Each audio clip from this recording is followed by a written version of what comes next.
আমি আজকে কিছু তথ্য ফাঁস করে দিচ্ছি। এই চিন্ময় কৃষ্ণ দাস হলেন ইসকনের অন্যতম নেতা, যাদের নিয়ন্ত্রণ পার্শ্ববর্তী রাষ্ট্র ভারতের হাতে। আমি আরো স্পষ্ট করছি, বিজেপি নেতা অমিত শাহর হাতে। আবার বলছি, পার্শ্ববর্তী রাষ্ট্র ভারতের বিজেপি নেতা অমিত শাহর হাতে।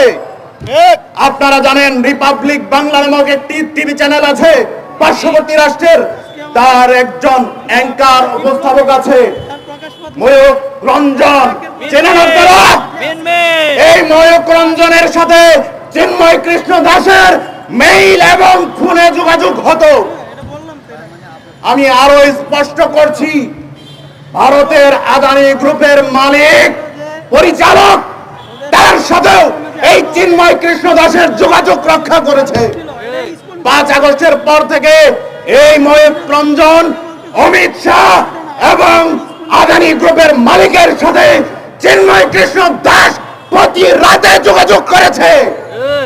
আপনারা গোয়েন্দা সংস্থার যারা আছেন, তার ফোন, মেইল সহ বিভিন্ন কিছু অ্যানালাইজ করে দেখেন আমার কথাগুলো সত্য কিনা। তথ্য প্রমাণের ভিত্তিতে কথাগুলো বলছি।